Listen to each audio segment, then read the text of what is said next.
Salam sejahtera buat kita semuanya. Mata kuliah administrasi dan manajemen sekolah kali ini membahas tentang organisasi pendidikan. Bicara organisasi pendidikan, yang pertama akan kita kaji yaitu pengertian organisasi. Pengertian organisasi menurut Jagian menyebutkan bahwa organisasi adalah setiap bentuk persekutuan antara dua orang atau lebih yang bekerja sama serta secara formal terikat dalam rangka pencapaian suatu tujuan yang telah ditentukan dalam ikatan antara seseorang atau beberapa orang yang disebut atasan dan seseorang atau kelompok orang yang disebut sebagai bawahan. Bicara organisasi pendidikan, yang kedua kita kaji yaitu tentang sifat-sifat organisasi. Yang pertama, sifatnya organisasi formal, yaitu seluruh anggota organisasi diikat oleh suatu persyaratan formal sebagai bukti keanggotaannya. Misalnya, dosen dan guru yang profesional menurut undang-undang, guru dan dosen itu harus disertifikasi.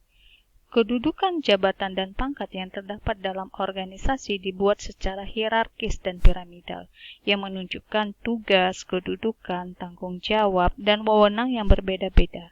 Seperti di sekolah ada kepala sekolah, wakil kepala sekolah, para guru, staf, pegawai, pendidik, dan lain-lain. Setiap anggota yang memiliki jabatan tertentu secara otomatis memiliki wewenang dan tanggung jawab yang membawahi jabatan anggota di bawahnya. Misalnya, kepala sekolah berwenang melaksanakan fungsi-fungsi supervisi pendidikan. Hak dan kewajiban yang melekat sepenuhnya pada anggota organisasi sesuai dengan wewenang dan tanggung jawabnya. Seluruh kegiatan direncanakan secara musyawarah mufakat dengan mengacu pada tujuan yang telah ditetapkan. Adanya anggaran dasar dan anggaran rumah tangga merupakan sistem kerja organisasi.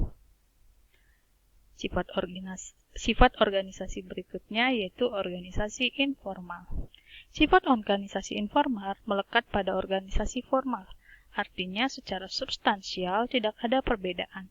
Yang membedakan hanya dalam status organisasi dalam cakupan wewenang pemerintah dan izin operasional suatu organisasi.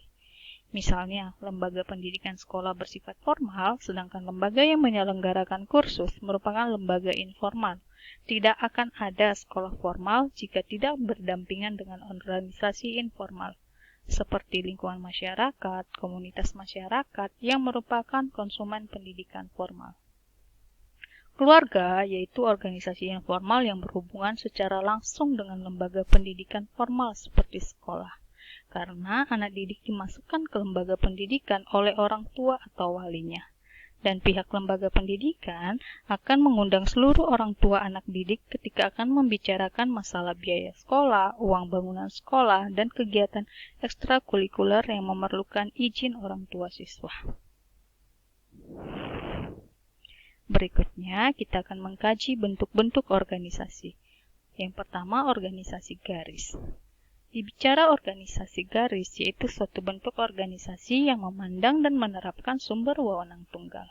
Ciri-cirinya yang pertama, organisasinya itu kecil, jumlah anggotanya sedikit, pemilik merupakan pimpinan organisasi atau pemegang saham utama. Ada asas kesatuan komando yang dominan, serta menerapkan prinsip disiplin ketat. Sistem pengawasan yang ketat, serta koordinasi antar pegawai sangat sederhana dan mudah dilakukan. Hubungan antara anggota yang sangat dekat dan satu lapis atau searah bahkan dapat dilakukan antara pribadi secara tatap muka. Penggunaan alat-alatnya juga sederhana serta produk yang dihasilkan itu sifatnya homogen. Ini saya kasih contoh salah satu organisasi garis di sekolah. Organisasi yang berikutnya yaitu organisasi staf, di mana organisasi yang hanya mempunyai hubungan dengan puncak pimpinan dan mempunyai fungsi memberikan bantuan, baik berupa pikiran maupun bantuan lain demi kelancaran tugas pimpinan dalam mencapai tujuan secara keseluruhan. Bentuk ini tidak mempunyai garis komando ke bawah atau ke daerah-daerah. Organisasi lini dan staf. Organisasi sistem garis dan staf yang diterapkan dalam organisasi yang benar dan memiliki jumlah staf yang banyak. Ciri-cirinya, pimpinan dibantu oleh staf dan ada kesatuan komando, serta memiliki garis komando dari tingkat yang paling atas hingga memiliki garis komando dari tingkat yang paling bawah atau dari tingkat pusat sampai ke tingkat daerah. Yang terakhir yaitu organisasi fungsional, di mana setiap atasan dapat melakukan instruksi kepada semua bawahan sepanjang wewenang dan tanggung jawabnya, dan yang paling penting masih berada di bawah naungan organisasi yang dimaksudkan.